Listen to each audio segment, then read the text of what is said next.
Good evening, welcome back. At this time, I'd like to call the City of Twinsburg Caucus meeting for August 22nd, 2023 to order. The time is 7 p.m. Shannon, would you call the roll, please? Mr. Barr? Here. Mrs. Walker? Present. Mr. Post? Here. Mr. Deeds? Here. Mrs. Labby? Here. Mr. Bellin? Here. Mr. Fury? Here. Wonderful. Shannon, do we have any presentations this evening? We do not. All right, I'm moving along. Items for discussion. Any members of council have any items for discussion in caucus this evening? No, sir. All right. Moves us along to audience participation. Shannon, do we have anyone speaking this evening? Maybe. All right. Definitely, maybe. Yeah.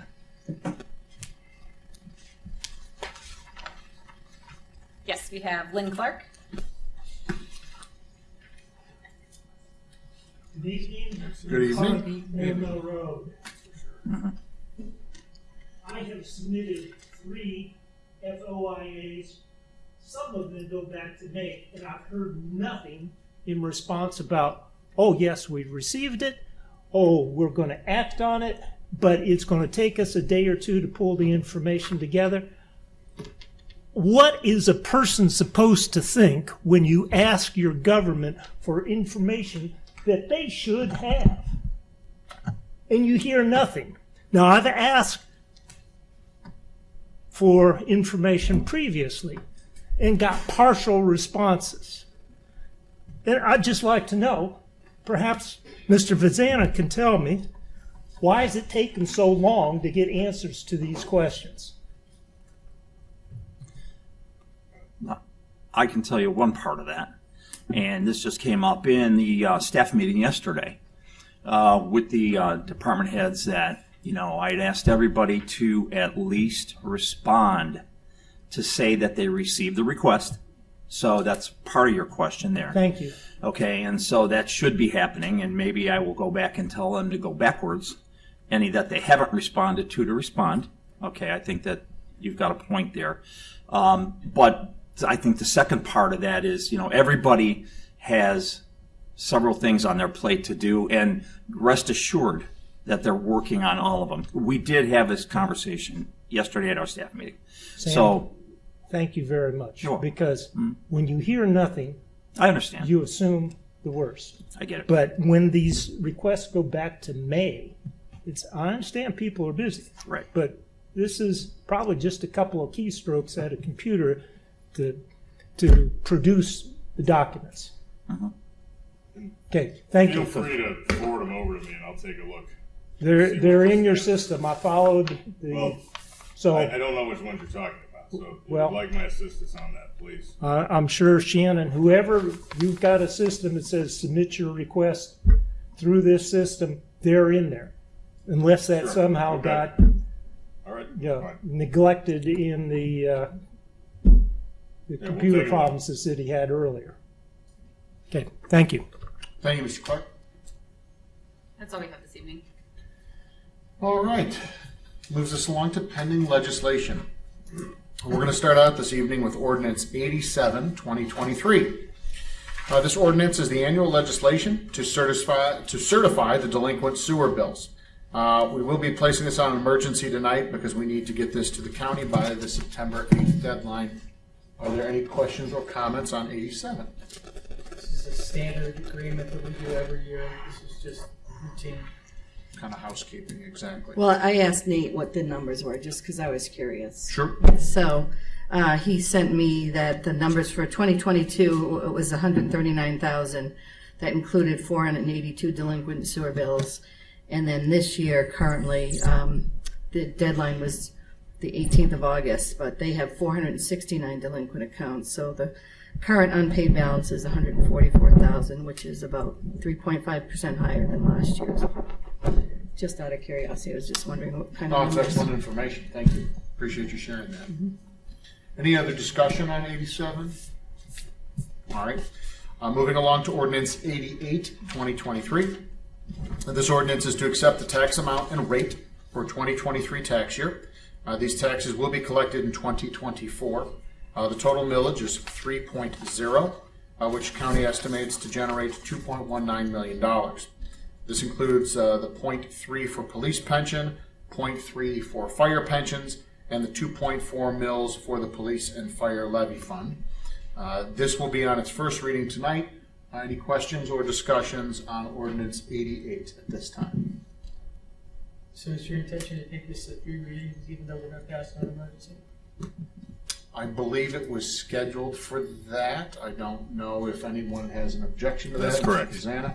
That is correct. Yeah, we're going to read it 3 times, and then we've kept an emergency clause on it, so it will go effective immediately, so as to make the, I believe it's the filing deadline. Is that correct, Ms. Conway? Correct. October 1st has to be to the fiscal office. All right. Any other discussion on 88? All right. Moving along to 89, 2023. This ordinance is for advancement of local taxes from Summit County. This is our annual legislation to authorize the request for advancement from the county of the local taxes. This will be on its first reading tonight. Are there any questions on ordinance 89, 2023? Yeah, 88 and 89 are, again, basically maintenance ordinances that we do every year, so I'm not sure why we're waiting 3 readings and pass them on emergency. We could just clean this up and get it done today, in my opinion. You can do that if you'd like to. I understand, Yeah. but I need my colleagues to agree. But I don't understand the That's reason. true. In the past, we would just arbitrarily pass these because, again, I mean, we are going to deal with the county on taxes, and Mhm. this isn't going to change in the next 6 weeks. I would just to clean, to keep Yep. things moving and clean it up. I would propose that we put it on emergency and pass it. Yeah. Mayor, do you have any reason why you wouldn't want to do that? Yeah, I have no objection. nope, yeah, that's perfectly okay. Anybody else have an issue with that? All right, so, No. I mean, I know in the past there have been concerns raised that we pass too many things on emergency.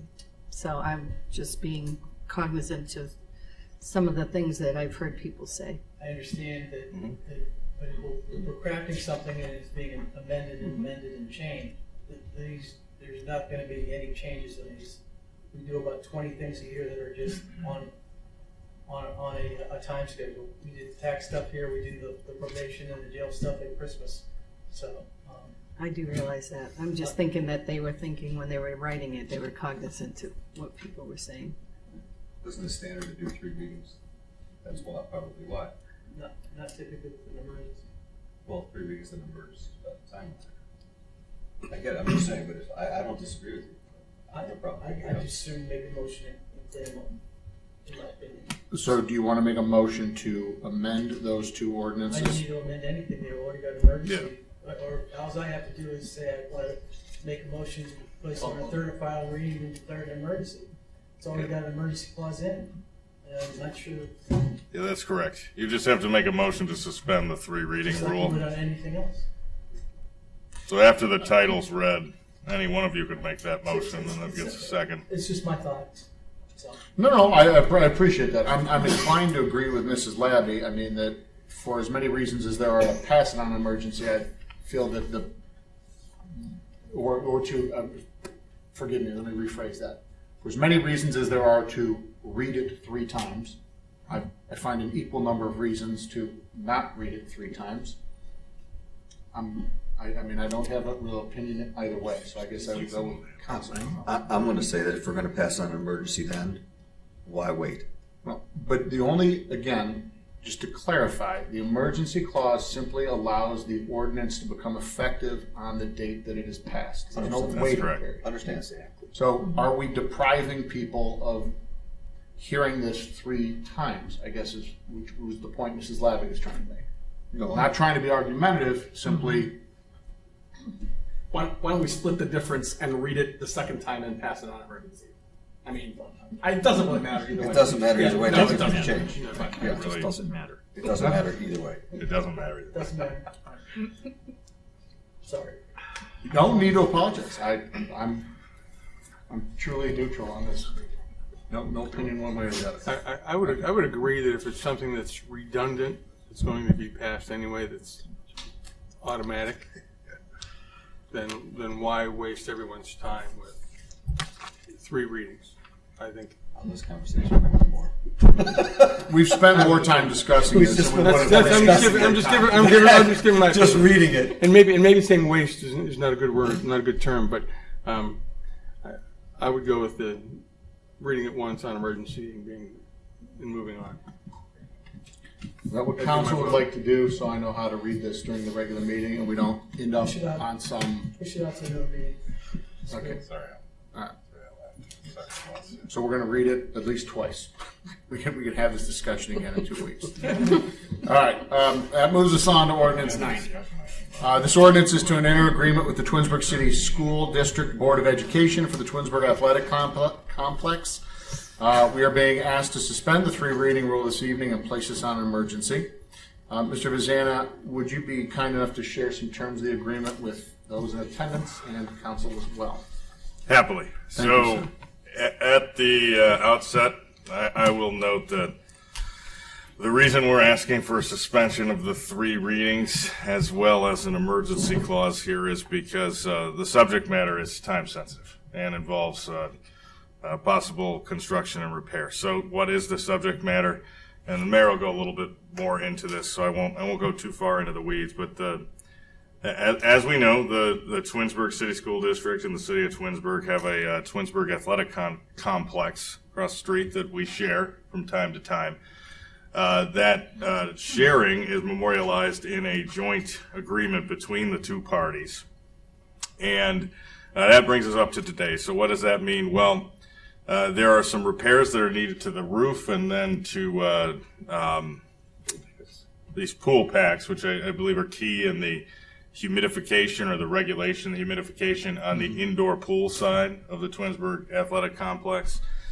In that agreement, we have cost-sharing terms that are set forth, and through some conversations that the mayor will get into, the school district has proposed to pay 27% of the repairs, which is consistent with the terms that are within the joint agreement for the operation and maintenance of the Twinsburg Athletic Complex. So what we're asking for tonight is the authorization, and we have received a draft proposal from the school district that sets forth that term of 27%, and then also that the half of the 27% would be tendered upon execution of the contract. So at the outset, and the other half of their obligation we paid at the conclusion of the improvements.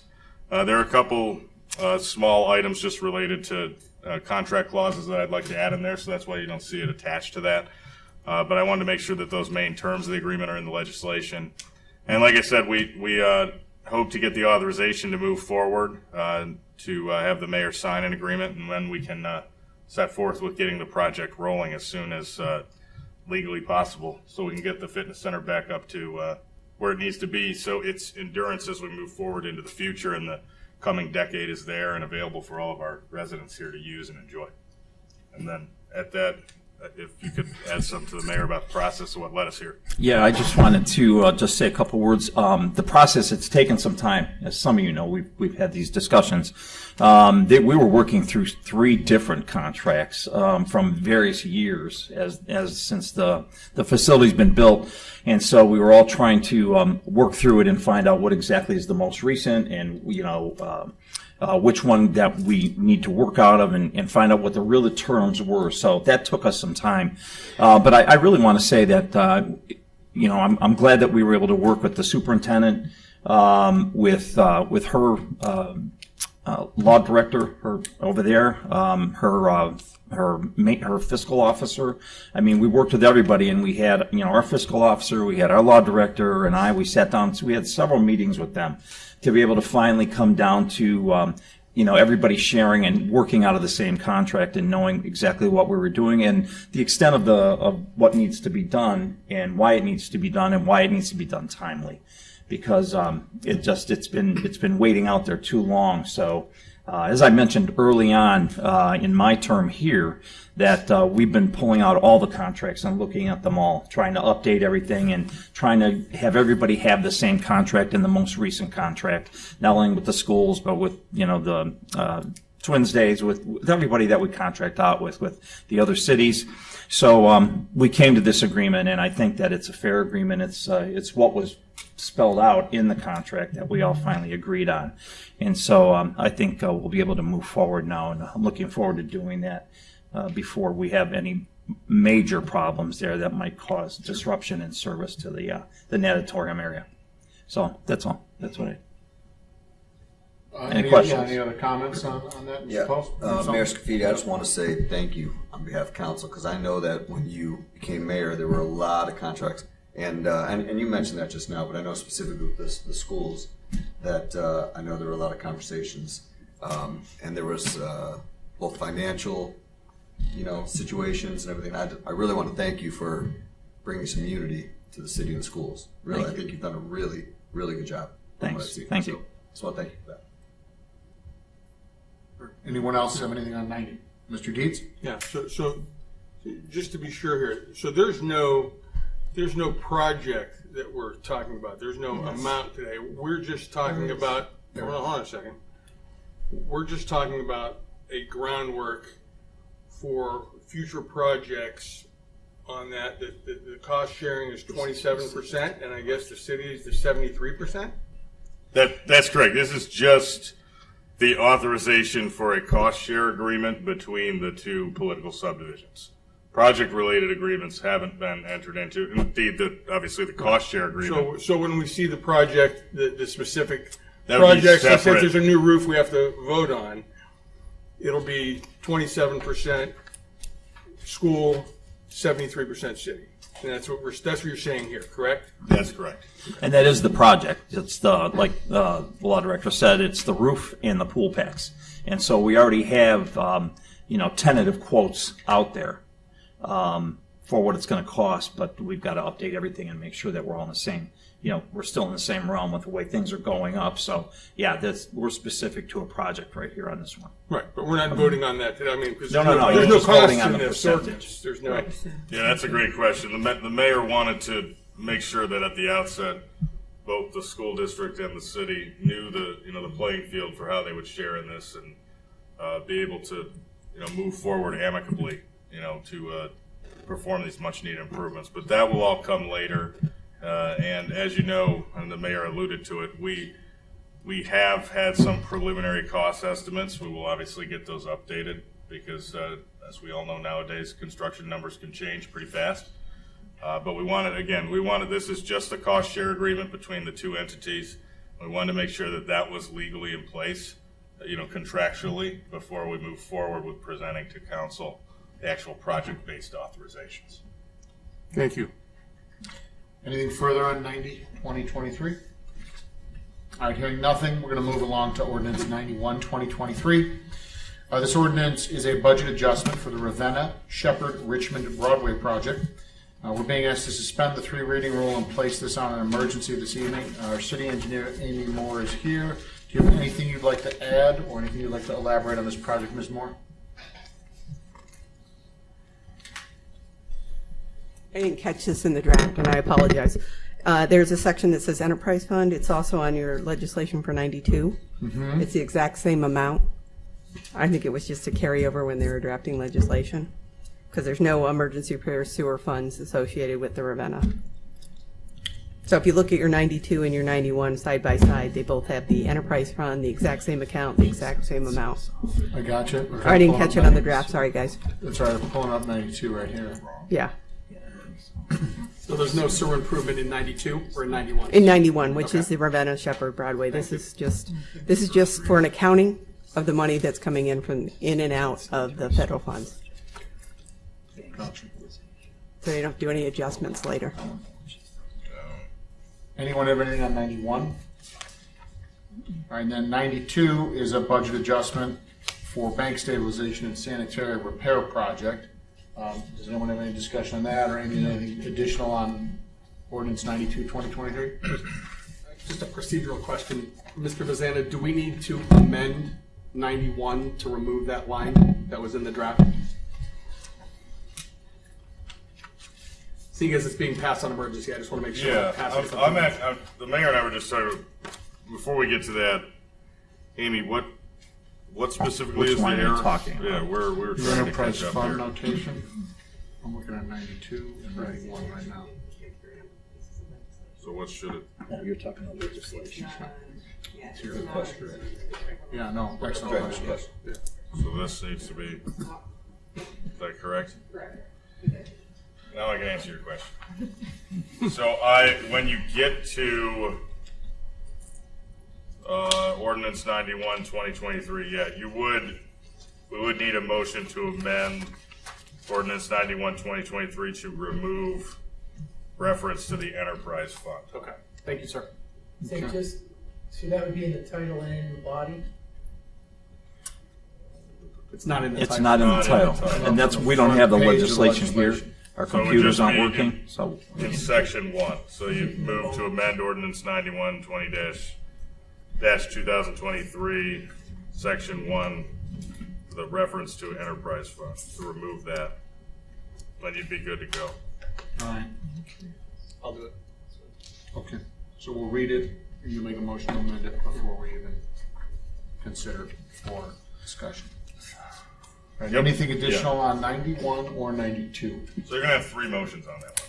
Because you're going to suspend the 3 reading rule, you're going to amend it, and then you're going to pass it. So, Gotcha. a little segment for post-break. That's good. Keep us on our toes, sir. Yeah, right? All right. So we're on to 93, 2023. This ordinance is to enter into agreement with Jordan Knabb for prosecutorial services. We're being asked to suspend the 3 reading rule and place this on an emergency this evening. Mr. Vazana, do you have anything you'd like to add regarding 93, 2023? I do. So our longtime city prosecutor, Franklin Benny, he submitted his resignation during the council break for the end of July. The city reached out to a few attorneys that practice in the area and that have experience with the Stowe Municipal Court, which is where the majority of the work for the city prosecutor happens at. And ultimately, the mayor offered the job to Jordan Knabb. Jordan had a good deal of experience down at Stowe and also had some experience in some other jurisdictions advising police, acting as a police legal advisor, as we call it.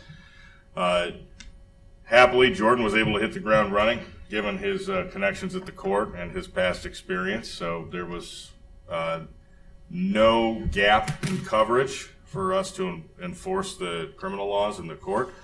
So what we did at that point was to ensure that we didn't have a gap in coverage for the safety of our residents and visitors. The mayor entered into a contract, you can almost call it a temporary contract, based upon his charter contracting authority, and we're coming back to you today to ratify it or to authorize it, so Jordan can stay on past the contractual cap of $50,000. So he can stay with the city, because his intention right now is to be here for years into the future. And I will tell you, he's been doing a great job, and I've been getting good feedback back. That's good to hear. Yeah, it's very exciting. It's always tough to replace somebody like Franklin, but we're doing our best, and Jordan's proven that he seems to be the right guy for the job so far. Great. Those are big shoes to fill. Mr. Benny is quite an asset to the community. For sure. Absolutely. Any conversation about ordinance 93, 2023? Anything additional? All right. That moves us along to ordinance 94, 2023. This ordinance is to purchase 2 pickup trucks for use in the service department. These went out for bid. The lowest price was from Nick Mayer Ford. The total amount for both trucks with the upfitting packages being $127,504. We're being asked to suspend the 3 reading rule and place this on an emergency this evening. The reason we're asking you to do this is to secure these vehicles as quickly as possible and allow for time for them to be upfit prior to the winter season, when they'll be, I'm sure, immediately placed into service. So, any conversation, discussion regarding 94, 2023 or the trucks? And we have Fred here in case anybody does have any questions. That he's here to answer if you need him. We could definitely use these trucks. I know Fred does his best to keep our fleet in tip-top shape, but these are much needed. these are replacing vehicles from 2008 and 2009, so they don't owe us anything. So thank you very much for the work that you've done to keep them in service. I appreciate it. 15 years on the road is pretty impressive, especially the duty that these things see. Are some of those snow trucks? They're pickups. I'm sure they'll be used for plowing as well. Yeah. And these two trucks were in the budget, correct? Yeah, I believe this is part of our capital improvements for 2023. Correct. Yeah, they were in there. Anything else on 94, 2023? All right, that moves us along to ordinance 95, 2023. This resolution regards the Jedi Committee. So while we were on break, we weren't completely on break. We did take a look and do some housekeeping things, some of which we're seeing this evening is the current legislation. One of which was to sort of clean up the language regarding the Jedi Committee, its composition, what department head should oversee that, those type of things. So we went through, Mr. Vizana, the mayor, members of council took a look at some things to just try and make the Jedi Committee consistent with our other boards and commissions in the city. Specifically, I think we added some language about the number of council members appointed to the commission, council reps being non-voting members of the commission, things that, again, were very consistent with boards and commissions we have. I believe, Mr. Vizana, we also discussed, we added a clause in there about the meeting pay commensurate with our current ordinances. Yeah, that's correct. Again, just some housekeeping type of things, some boilerplate language in there. Yeah. Is there anything additional? I mean, or yeah, I can hit the highlights. As you noted, the council through this legislation is restating that the Jedi members are paid at the rates that we have in the salary ordinance. Council's also restating its commitment to the original purposes that led to the creation of the Jedi. But then to put a little bit finer point on the idea of standardization amongst our boards and commissions, especially our advisory boards and commissions.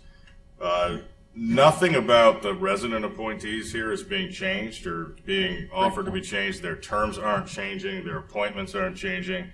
Really, the main thrust of the change is that it was a little, I don't want to say strange because that carries baggage with it, but you had a bunch of different city officials that were effectively voting members on the committee.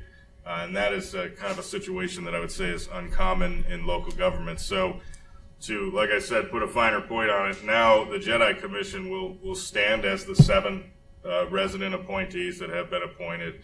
Our HR director, Tammy, will be the primary coordinator, which has kind of effectively been how it's been operated with the assistance of Shannon. Shannon has done a lot of work as well, but Tammy has talked to the mayor and council, or mayor and myself, and confirmed that she'd be happy to continue on the role that was started with Michael and Kelly as being the primary coordinator for Jedi. And then finally, obviously, council participation through the liaison role, which is our standard board and commission role for council members, that they're not in this gray area about whether or not they're a voting member on this commission that they created, which is, as I said, non-standard or strange, if you will. But so nothing about the appointees or their appointments changes, nothing about the purpose, merely cleaning up a bunch of the city officials that were put on there and were slotted as voting members. So at that, I'd be happy to answer any questions. And this, we have slated for, I believe, 3 readings. Yes, my understanding as well. And without an emergency clause. So there'll be some time to mull it over, discuss as we roll on into our fall season here. Perfect. Any discussion on 95? Yes, when is the next Jedi meeting? Is it in September? It is. It's September I 11th. believe so, yeah. September 11th. And will we know more of the changes at our next council meeting regarding Jedi? Well, Or they're pretty much outlined in the legislation. Yeah, all of the changes are in the legislation here. So if you read primarily sections 1, 2, and 3 here in the legislation will give you the primary import of the legislation. okay. Mr. Dean? Question. Did we pay for the police officers to be at those Jedi meetings, or was that a volunteer type thing? We paying hourly? So they were paid while they were there? Okay. I do like the idea, just since it's just a discussion, I do like the idea of maybe at least one police officer being there, because this is, this is something between, it's a big part of this is so we don't end up with the George Floyd situation here in Twinsburg, I think. And I think having, or at least the ability to have Chief Mason or someone like that, as Tammy is kind of overseeing this from an HR position, just to have that resource to reach out to when things come up would be helpful when we're looking at that, I think. May I say something? Mayor, I think that the committee's been together at least 2 years now, 3 years, and they've had an opportunity to discuss that. I think that's how it all began. Okay, and so and I don't know what they haven't worked out at this time with regards to that. So I hate to think that this committee's only about policing. It's about everything. Okay, across the board. And so if in fact a discussion may come up that you're aware of, then by all means we can ask them to come in if they're available to come in that evening and discuss. But to have them as part of the committee, I just think that that's setting everything apart too much. And again, we're trying to make it consistent with all of our other boards and commissions. Mm-hmm. Right. Understood. Which is, Tammy is the HR. And Tammy's the director. HR, yeah. Right. No, anything that they need, they can Yeah, nothing in here prevents. Yeah, I believe what we're talking about is the Justice Committee, which many of us in this room have had a lot of good experiences with. Nothing would prevent the Justice Committee and Tammy from coordinating an evening where, actually I think we did this once. We had Chief Mason come in and talk about some of the issues that we face and the strategies we employ to make sure that our communication is, effectively cross-cultural and situated to deal with situations where we face different cultures and different experiences. So nothing in here would prevent that. It really is kind of just changing who votes, and putting the power of the committee and the people that are designated by this council, our resident appointees. Well, thank you for the clarification. Any additional discussion on 95? All right, hearing none, that moves us on to Ordinance 96, 2023. This ordinance is to enter into a collective bargaining agreement with the IAFF Captains Unit. For those that don't know, that is our firefighter captains unit. This is a 3-year agreement. We're being asked to suspend the 3 reading rule and place this on an emergency this evening. Mayor or Mr. Vazana, anything additional you'd like to share? Yeah, as we do with each of our union agreements, I always like to hit the highlights and then open it up if you have any questions. But first off, I know myself and the mayor and Tammy and Christina, the team that the mayor put together. I think we all can say that we really appreciate our captains, and the negotiation process went very smooth and very quick. You might wonder why it took so long. One of the principles in collective bargaining that you often see with units that are of higher rank than other units within the same safety division is they'll wait and kind of see what happens with the rank and file members, and then we'll sit down and start talking about how much of any of the changes that came in with your the firefighters and lieutenants, do they want to adopt into the captain's contract. So some of this will sound familiar because our captains did accept all of the changes that we offered to our firefighters and our lieutenants that were consistent with the captain's contract. So to name those things, we have the traumatic experience where if a fire captain in the line of duty engages in a situation where they face a traumatic experience, we've carved out language that permits chief or the assistant chief to send that individual home if they feel that it's appropriate, and to not face any loss of pay or discipline for that. And you might remember I went into a little bit more detail about that and how proud I was that we came to some good, strong language that I think will really help the fire captains and the fire service at large moving forward. Similarly, We put in the same language about firefighter-based physicals and cancer screenings that are annual, the city will provide. I struggle with the proper way to say it, but it's been a hit so far. You know, that it's been something that I've been, since the firefighter contract was authorized, I've been getting feedback that the firefighters and lieutenants are very pleased that, you know, council and the administration put forth that language and is putting their time and money behind making sure that we're going to have the right entity and the availability and so forth. So the captains were obviously on board with that. Similarly, extended the same $200 increase in uniform allowance that was extended to the firefighters and lieutenants. That was accepted by our captains. And then I would say the final two things that are captain specific.